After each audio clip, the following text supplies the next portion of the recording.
Ghana, West Africa. Nearly 200 miles north from the coast lies Kumasi, the capital of the Asante region, seat of one of the most powerful kingdoms of West Africa.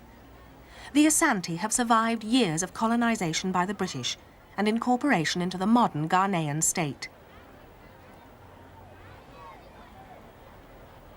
Kumasi Central Market, one of the largest in Africa, is at the heart of the Asante economy. Every day, up to 70,000 people come here to trade in everything from tomatoes to talcum powder. The market is dominated by women. It is they who decide what is sold, who sells it, and at what price. The only men in the wholesale market today are employed by the women as labourers and secretaries. The women have organised themselves into tightly run produce associations, and each association has an elected leader known as the Queen Mother, who with a committee of elders takes all important decisions. Ama is the tomato Queen Mother.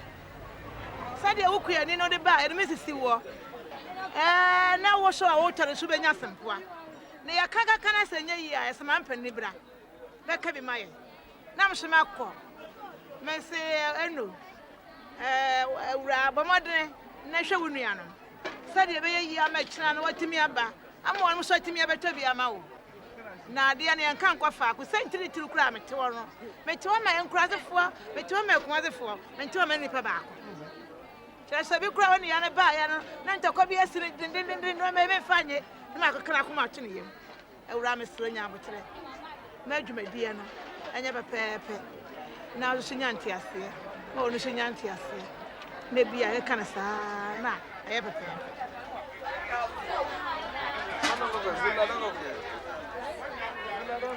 Next door to the tomato section is the yam wholesale area. This is one of the most important sections of the market, as yams provide much of the Asante staple diet. Ama Sewa is the Queen Mother. She is the most powerful woman in the market and the final arbiter of all disputes.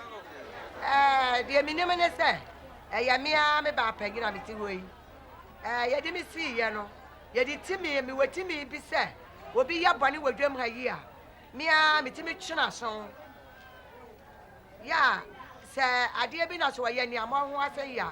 Let me a catch and idea were ye and why any ye. Ain't it? Sabaida, that's what if you pass a baba. Not a board in here. Between my wife, I said, maybe I'm told by Reno. The Baida board in it.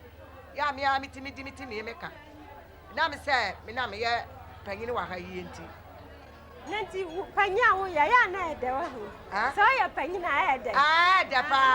And he said, which is the castle, wow, perfect, which any part of Wasua. That's what you say. We are Pangini. The plantain section of the market is expanding fast.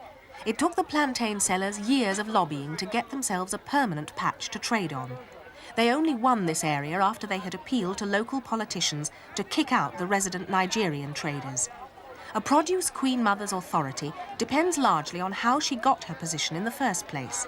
Oba was never elected. She got to the top by courting members of the Asante royal family and local politicians.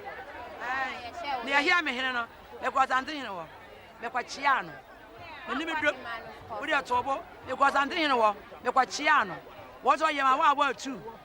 Menim penny for them and quite any Akrani and Qua. Ye be prayer for a mile. Your quack jam or him or he did our word too.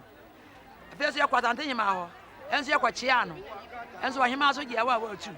Do I him on a mediano? Santine, I was Sachan. Santima, I was Samachan. You would never say. Me, what about you? Minukumasi, head in mine, body. Market trading is a family business. It's rare to find a woman trading alone. Invariably, there's a sister or daughter nearby. In the tomato section, family influence is very strong. Ama, the tomato Queen Mother, has two daughters who are both tomato retailers, and they constantly complain to their mother about the high prices and the difficulties they have in making a profit. Tutua is the youngest daughter and her mother's strongest critic.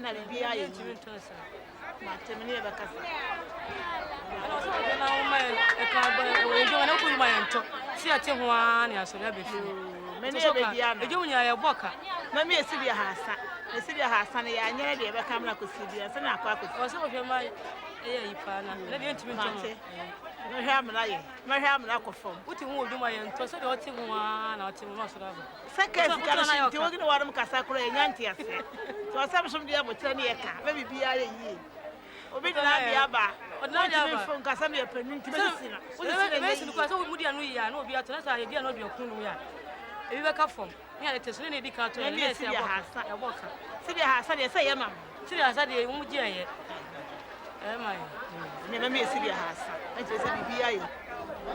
There's enormous pressure to fix the price of tomatoes quickly. A couple of hours in the scorching heat and they begin to perish. The tomato queen mother delegates price fixing to members of her committee of elders. It is they who negotiate the price with the women who bring the produce from the rural areas. Kumasi is not a tomato growing area, so the price is usually high and bargaining fierce.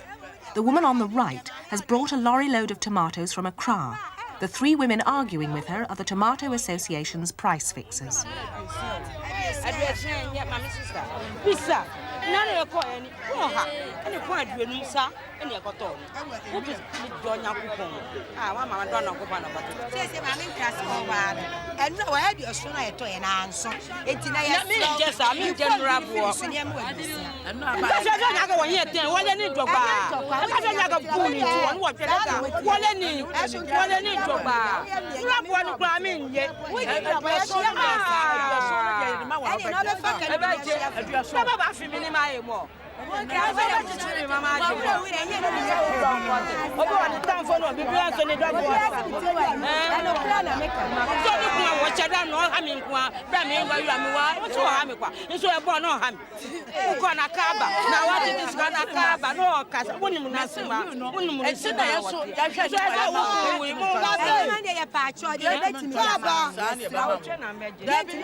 Madam, I'm for the boy.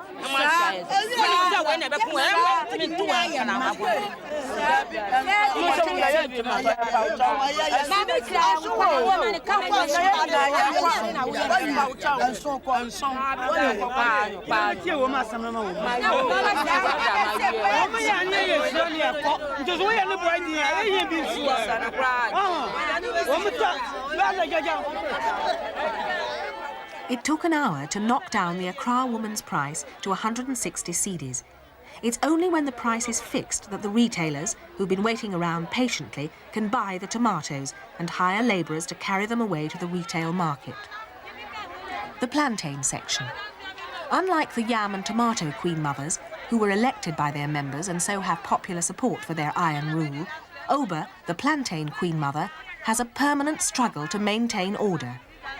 5 plantain sellers who accused her of taking more than her fair share of the profits recently tried to overthrow her, but she used her political influence and held on to her job.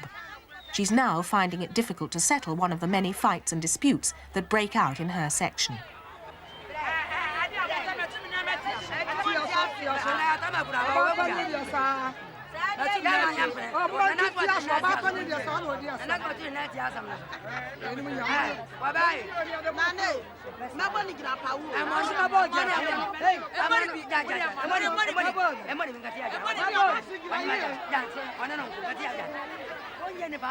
The dispute has broken out because the woman in white has been accused of selling rotten plantain. Feelings are running high, and most of the sellers have ganged up against her in support of the woman in green, who has refused to pay the price she originally negotiated. The case has been reported to Oba. She has to maintain order and settle the dispute, which is as much about her authority as it is about rotten plantain.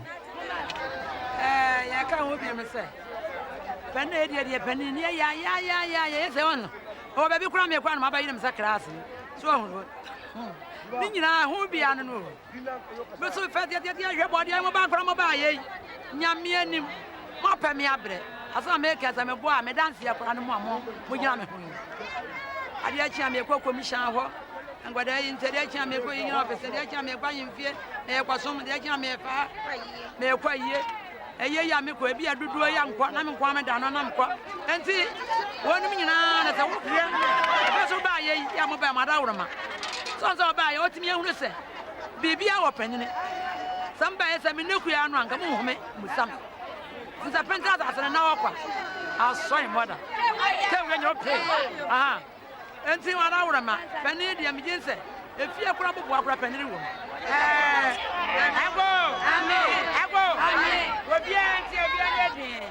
As I say, Sitiano, Yavia, ya, Bakuya, we are the four. Yaji, Kenya, Yadi, quite the answer. One no, a queen room, and a queen vante, ask my dear Baron. Says a match of Namati. And to me, yes, sir. Penny, the young 750. And to me, yes, I don't know.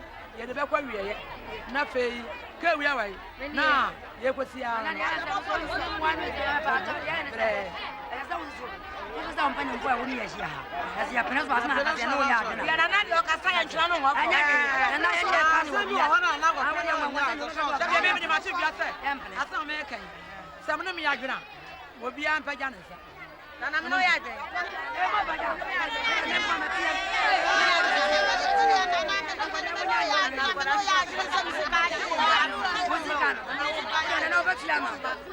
The majority clearly agree with Oba, but the woman in white has powerful support.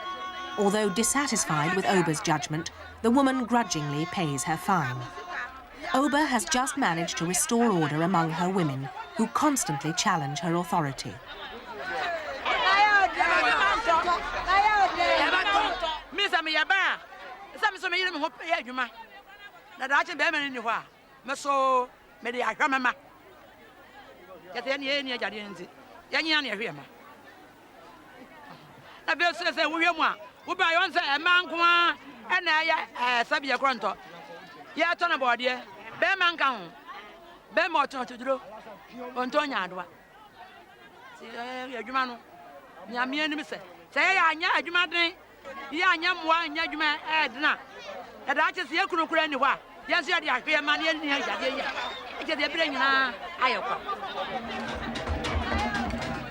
Asante society is matrilineal. This means that the king inherits not from his father's side, but from his mother's relatives. A British-educated barrister, King Opuko-Ware II, was elected according to Asante tradition.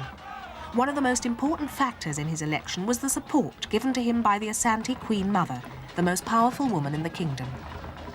All members of the royal family are related to the Queen Mother, and when a king dies, it is the Queen Mother who nominates his successor to the Committee of Elders, who make the final decision.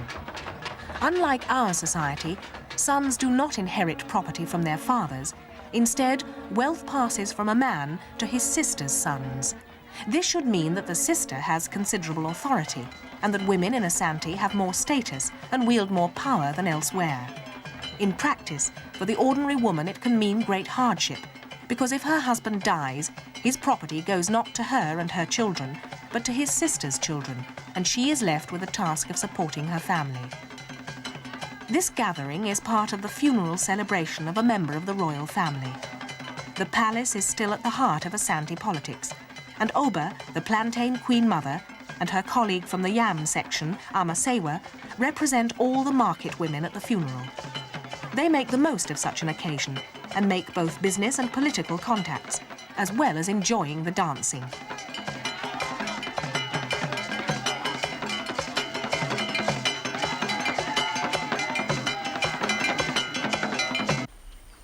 Just as the Queen Mother is crucial to the appointment of the king, the same pattern usually applies at lower levels of the political system. In every village there's a Queen Mother who nominates the village chief, but this unusual power that women have constitutionally is unrelated to their domestic role, which is one of subservience to men. Most women have little power and can only earn status with childbearing and age. Men in Asante marry polygamously, sometimes as many as 5 or 6 wives. A Kua is the senior or first wife. Asante women often live separately from their husbands, so each day a Kua cooks food for her husband and takes it to his house. Amanimo is his junior wife. She too lives separately from her husband, an important man in the village who lives with his uncles, brothers and nephews. Dinti Emma Yamayan, Asante phone. And answer Emma Winnipe Bia. Just say, Winnipa, Weria Bakwan, 10 Biano. Why in ye pepe? Just say, Obachima, and you can say, where the animal. Na say, any kwaso where the animal, na so Yeria Bacopa. No chima, one on quara, move fear, move and modidi. Entino, Sebema, wo na Yeria Mia. We chima, we bear the animal.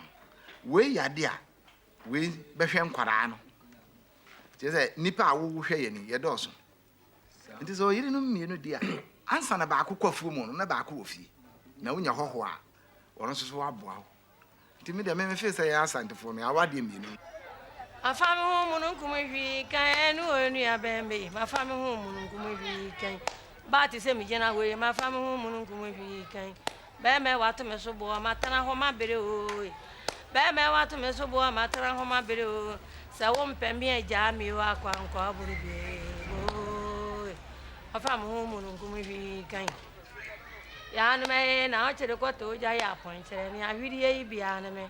Which the Coto Jaya Point, and I really be anime. Abasa Ukune de Fro. Oh, our one and you swan. Our one at the Santa Magwe. Because you feed a many woman any mamma say on Kui. Where you may feed a many woman and ta walk with it. Where you may feed a many woman and Asante women have no illusions of romantic love. For them, marriage is important because it provides them with children. An Asante woman's most important relationship is with her children and with her mother, not with her husband.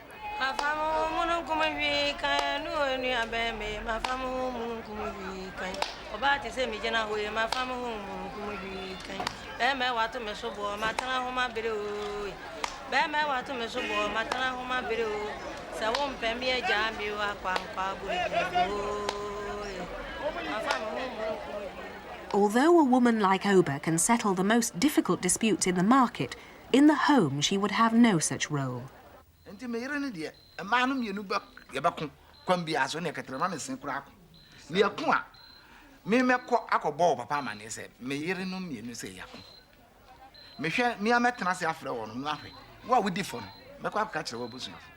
And once we be Puyabantin, Asre Penibi, Anako Debi say, Dear Ben Misremo Monsieur Patan to Quanmame.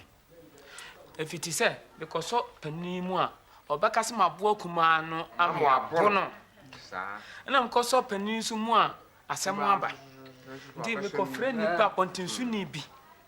Now, Oba, or Patan to Quanamame. Now, what you do on me no bo amame. No bia a coco aton yamuno. And son of Matimasi. My friend a European, my friend a European. My business a day and a semo yaba. Now, will be actually need him. Now, no betch the one at the end. My catcher and the say, now we are no mempe. Now we are no mempe. A nuntino, why any year? When I walk penny. Pacumanicho.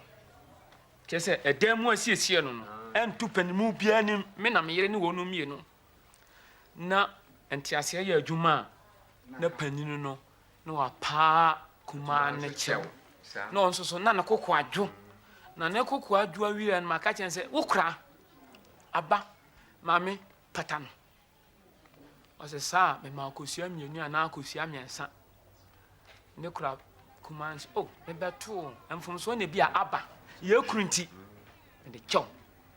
What the chem, and I'm Maju Cusiam, what you Cusiam, a honor, a Yameme Bearman as a penefedia, a Yameme cat, a woman.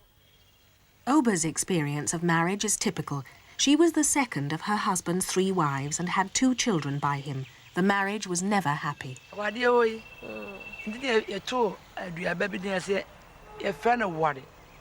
How does also dear Jack become was one? Have I yet tin. Now I don't know, I can't say what I know.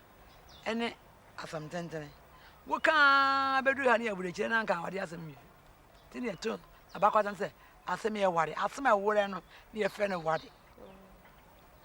And I'm the 40 years old, why near? Yan, so Bano were me when you and you don't want you. Well, just say to say, then I didn't. 1 hour. And I worry. No, would you say yes, sir? Won't be worried. I say, what, sir?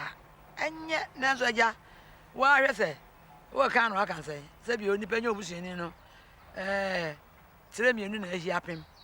Or got a corner crowd, where I walk, you bet me to say, May I am telling you. Now go out, you better I am Ramano. To me, I am Ramano. So I am Ramano, say, yeah. Now I'm not to warm Miss Gaza when I felt what I had. So, Cobra de Mamano, not doing this. That's also come. And who can I just say, why we? What can I get? What I want to say about a music and a worry. The Amian Paname. Some macro. Oh, American, the mayor, be no him. When Yammy bomb you, the whole gun I was so be a go about once much. Me boom fiasem. So, but so 2 hours and Bano, and Micrism and then Bano and Bano. So, when you miss a map, might be a while, one a kunum ko Arabia and found. Ah, a bit of me, them famo. A baby, Miriam G. Ya, woke of Fabiana, wow, Nabacro, wow, about Arabian Abaco. Then 'tis all Ginia Madian Carbaco. And then come down and give me to a super. I didn't, but from India, so there be any moon, not so be a baby of a cat. So I didn't know one over ye. As some funny, so yes, some money. Over to you. Over to you. Asantes regard their mother's village as their home for life. When women marry, they often remain in their mother's home and live separately from their husbands. Nobody can ever be thrown out of their maternal home, where 3 or 4 generations live together. The market women regularly visit their villages, and Ama Sewa, the Yam Queen Mother, although independent and successful, never misses an opportunity to return home to see her family. Ahani ya wo me. Ne me papa nyina. Me ma me na me yakwada no me ma me ka ba bi ntem. O fie hai. Na o ka ba bi anu. Ka me ma me nua baako. Na no wo hwe me a. Na me nyini he. Me papa ni nyina ne ma me nyina ye wu ntem. Ti amama nko school. Ti menite ye no ano. Na me nua panyini no de wo ye hima no America no obefa me ko Kumasi de wo ye ha hima no America no ona na me yakwada obefa me ko Kumasi okotete me a na me nyini ye no na me ware be ma baako me ne wo ma enwotwe kaya wo nkono baako wuyi nti dia akari nyina no ye wo ho nwotwe nyina ye wo ho aye nyina afi maame baako papa baako ne munu ano na panyine no soso oboa me kakra me yehwe nkwala school akire no wuye me kunu no emuya na mde kosua ba yire to ba yire no soso na me tong da bia nti eno a ba eto no mu no a am de hwe emofra no school wa mre no ukun so fa ba wo panka mpata ne yesire dumiensa na wo pawasemu a obama wo bia po nine nti sa mre no opata me po nine nenti so opata wi a na chire wonso wote hwa na akase a ade die ni se mepene so a wutimi kofasem no yasem ka bie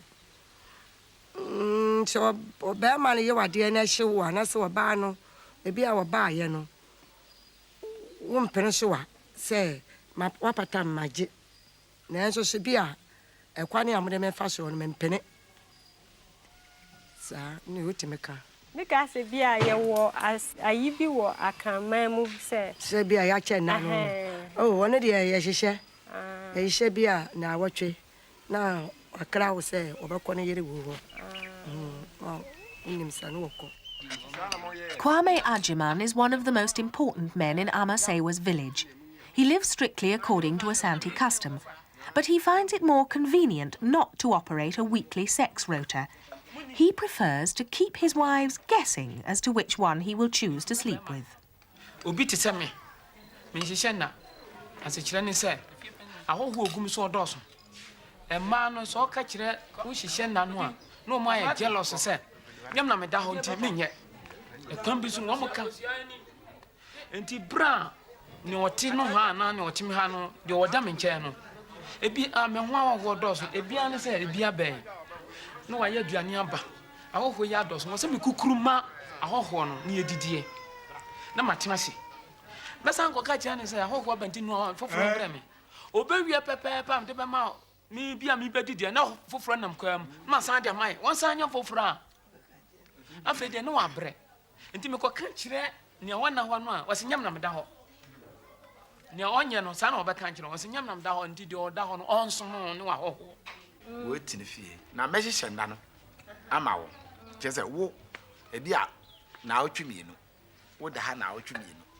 Wo susu da ha na otwe mienu nti ese ne memini na se wo beda ya. Wuduru a wo tam no so na otwe mienu pepepe.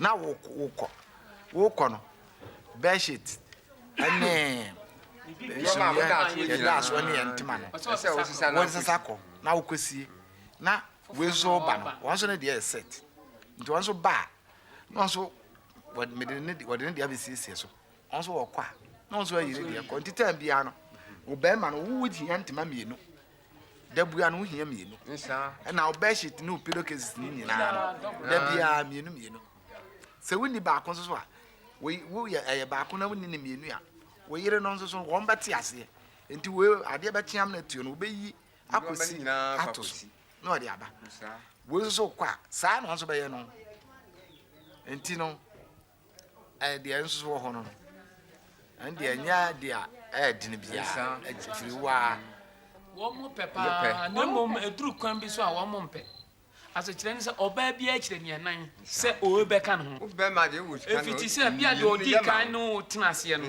wa bre wo ho wa yeye wanya ba bia te na wo kofa bia be ka no ho de wonu wanya no onya biem emu be chemienu efa ba kwa efa ba ka ne nani eye ne ya so wo ho no na mom se wo be ma no hunu ntotoye no a wo bo se wasi ye me bra dodo enti wa kofa bia be ka mo ho a me da nyame ase no omebo amadwuma ya ne enso no ni aho. There are many aspects of Asante traditional marriage and inheritance to which the women object. They believe the system makes men irresponsible as husbands and fathers. But market women have overcome this problem. Trading has given them financial independence.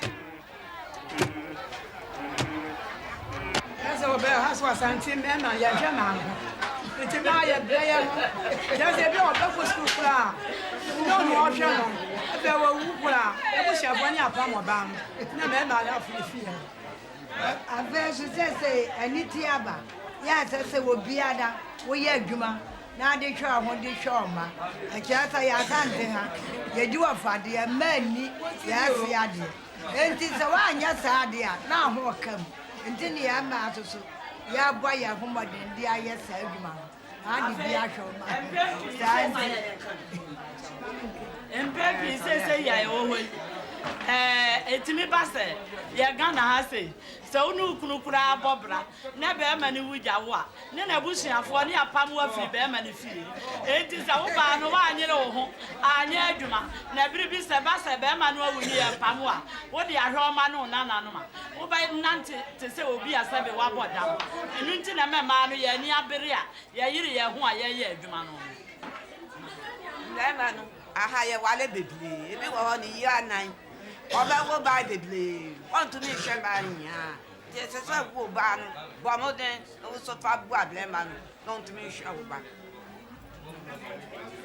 man crowd from Quarano, I was there. Young Shaya, I just a one up on what in our young Quarano. We are crossing one in Name. A banner crying at the yes, someone out for us one out here banner. And dinner, Asante, Embera here, man.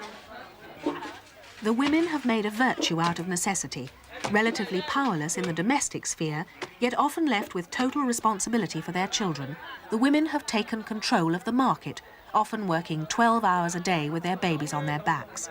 Successive governments have tried and failed to break the market women's monopoly. Their main source of strength is their stubbornness and their determination to resist government directives, whether on prices, taxation, or licenses to trade. Men used to trade alongside the women in the market, but over the years the women were so successful at trading that they've driven the men out. Yao Ajaman is the only Asante man left in the tomato wholesale area, and he got his job because his grandmother was the old tomato queen mother.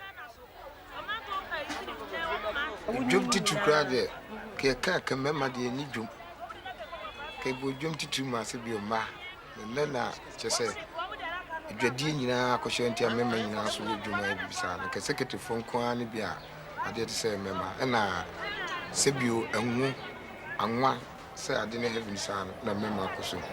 And can jump party, the bomb must be a match to travel. Then made you to say, oh, made you man say secretary, you know, we say no keep on my accounts. Senna say, in your letter be a free baby, I'm sure I'm trying to say, you may be a bar. I have family, mamma, I'm sure I'm quiet.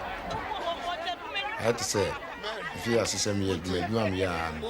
It was no more. I feel so many my human, and ya but trepa. So to me, my juma cha, who are but trepa. Most market women are illiterate, unimpressed by the secretary's ability to read and write. They're contemptuous of men's attempts to trade.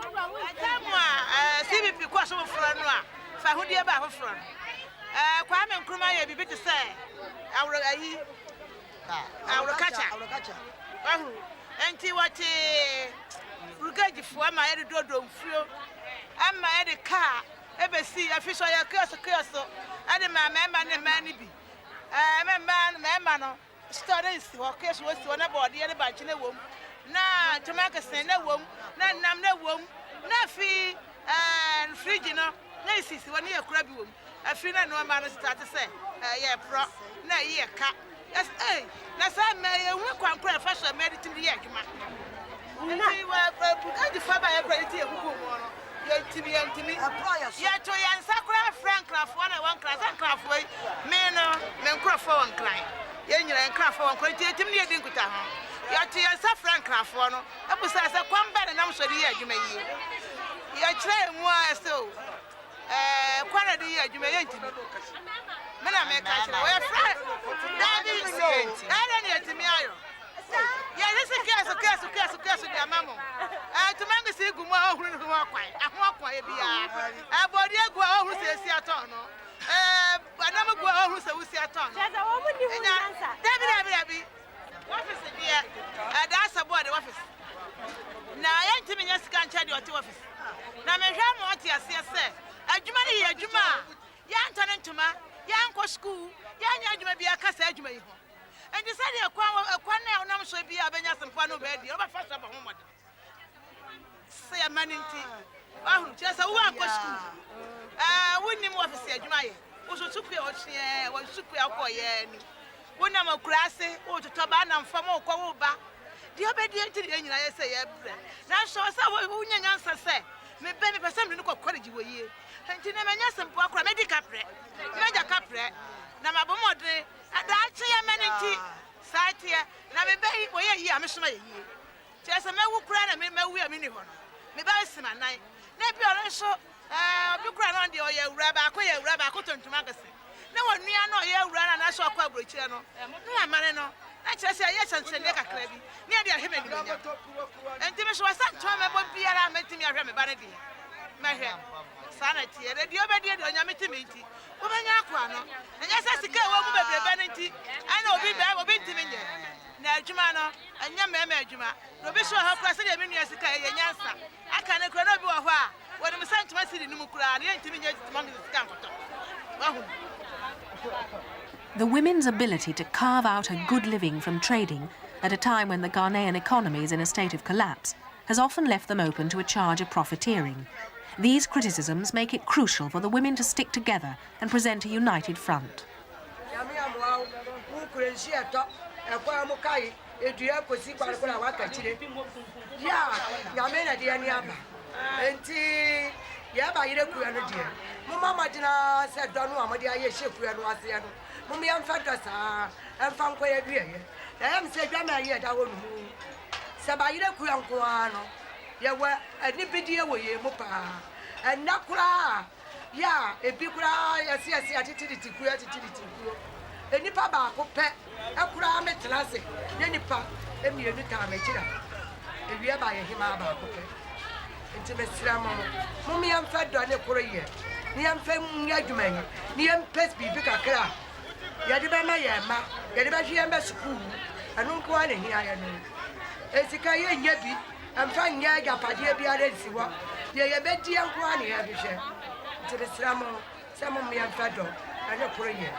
Even Amasewa's authoritarian rule and her appeals for unity cannot prevent disputes. In the market, it's every woman for herself, and pressures to make a profit are such that fights often break out. On a typical day, accusations fly that someone is undercutting or overpricing. For Amasewa, the Yam Queen Mother, her main task is the struggle to maintain order in the daily battle to make a living.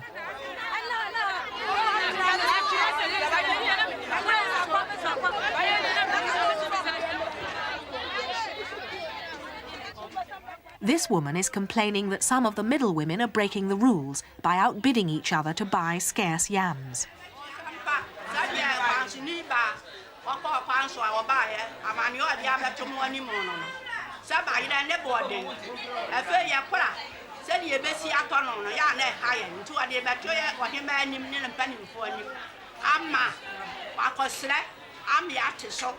I'm young, she and your pine. I thought by it. I feel by it, no problem. I'm by it, and a boy, Dennis will be a body by it and one on.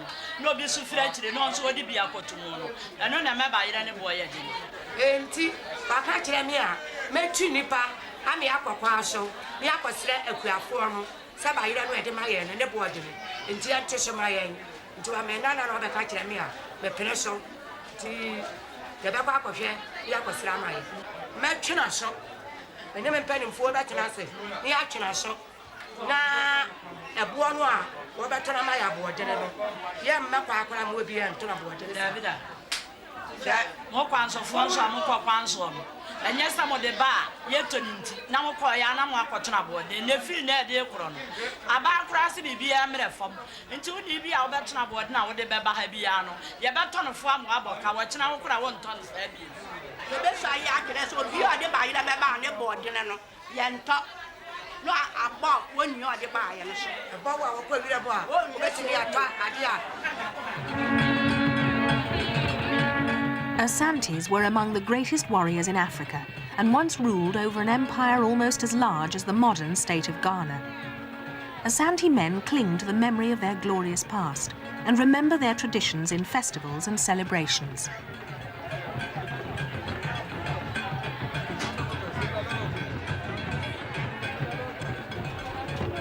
All the trappings of their once great kingdom are on show. The keys are a symbol of the wealth of the king, who at all festivals brings out his ceremonial gold.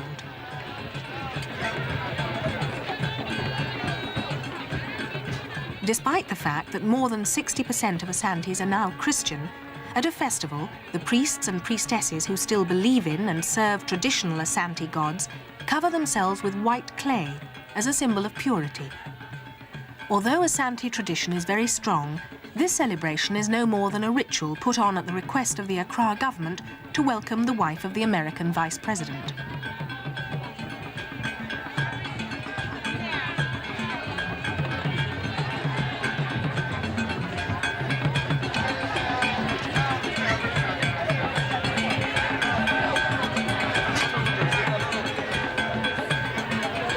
The market queen mothers are quick to see the political importance of such an event. In order to maintain their control of the market, They know it's vital to keep in favour with both the traditional Asante royals and the officials of the modern state of Ghana.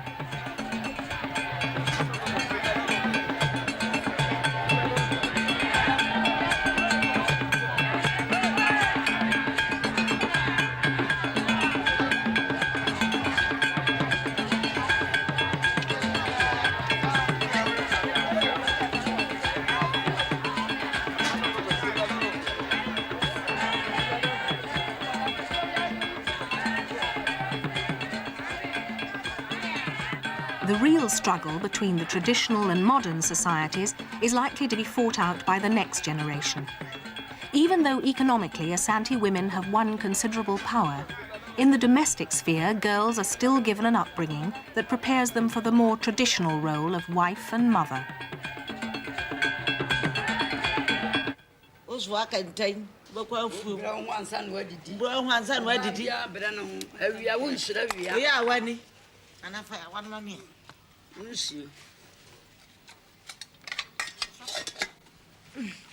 Yeah, wani. Ave na abe go school. Ubu kuni. O pain. Watre. O wadroni. Wofu. Wa manwe. Amna. Wa mani o. Baby Abena is the granddaughter and daughter of market traders. When she's 3 months old, she'll go every day with her mother to market until she's old enough to go to school.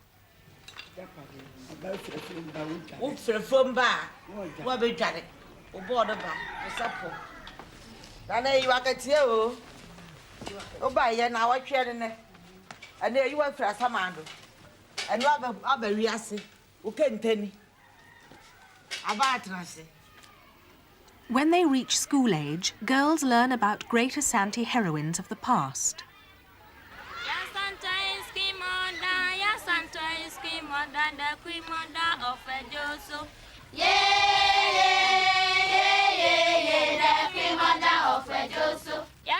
Ya Asantewa, the Queen Mother of Ejisu, led the Asante warriors in their last great battle against British colonisation in 1901.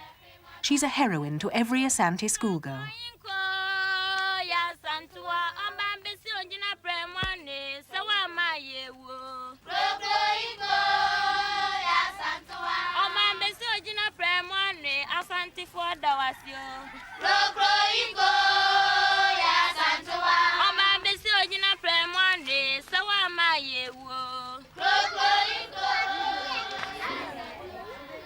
Away from school, Asante girls are expected to help their mothers with the housework.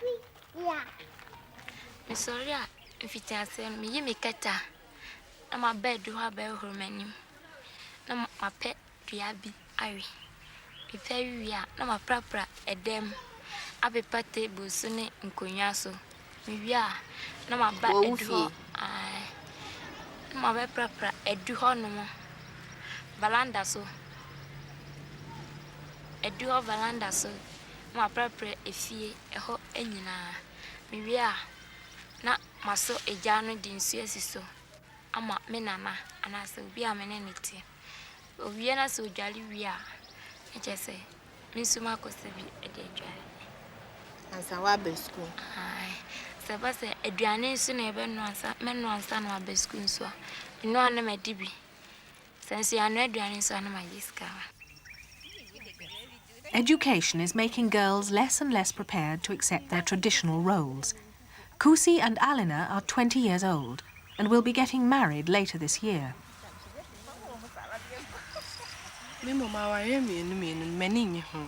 If we say, mitmu say ya mamenum, omwaning ni omwaware no.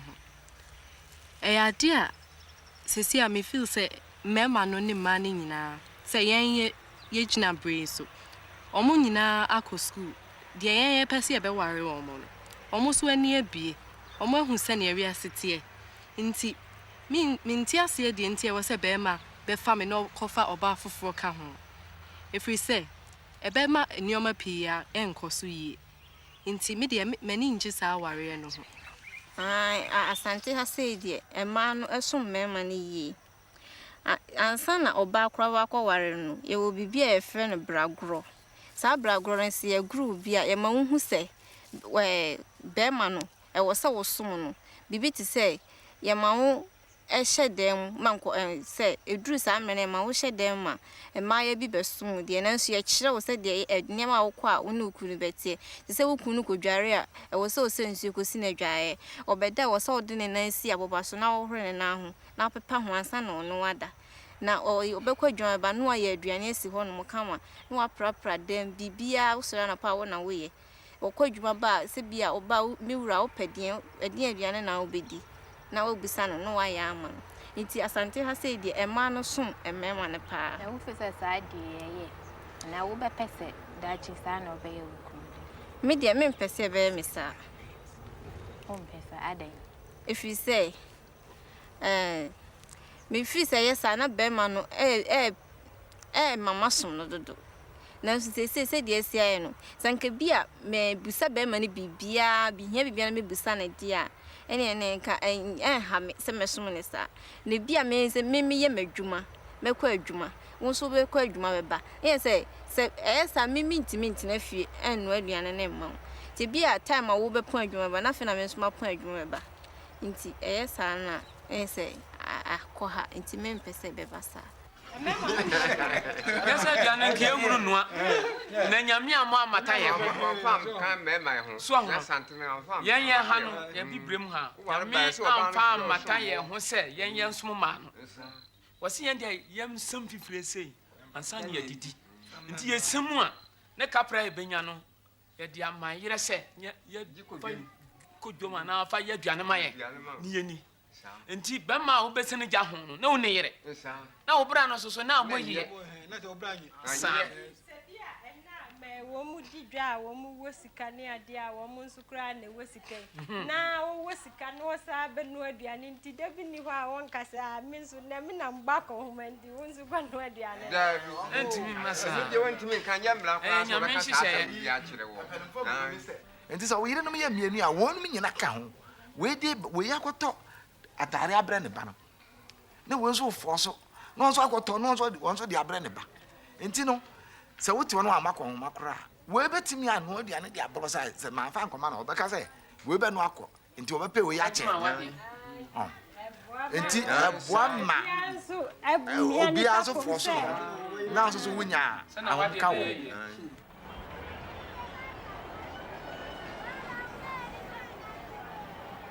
Asante market women are certainly resourceful. They dominate the economic life of the region and are determined not to give up the only area of their lives where they're totally independent of men.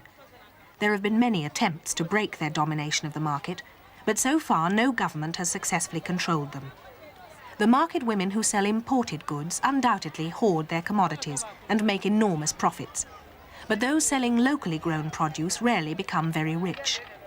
There have been several coups in Ghana since independence, and each time the market women have been targets for attack. Since the last coup on New Year's Eve, Kumasi market has twice been partially burnt by soldiers. Prices have come down, but a lot of commodities have disappeared because the women refuse to sell at government-controlled prices. Once again, the market queen mothers are under attack, and the new government has pledged itself to control them. Oba, the plantain queen mother, is particularly vulnerable because she was a strong supporter of the previous regime. But Oba is one of life's survivors. She's been overthrown before, but has always managed to bounce back to power. Oba. Na chese ba konso ne se. Tama aba no gu ye no. Nyame anim. Yesa me yetu me. Tie no ye. Ni yetu me no. E kire ye do obi si ye na se da bi. Se ko fu oba, ye tena ba. Chese adwuma no. Wano a na obetimi ayo. Penny ampa yesa so be farming. Oba ti yo. Na chese e farming no. Na mgo sha wa hene wono. Na nwuma ye de ba ya ne se. Anwuma de ba etumia me pagya am se monto mame.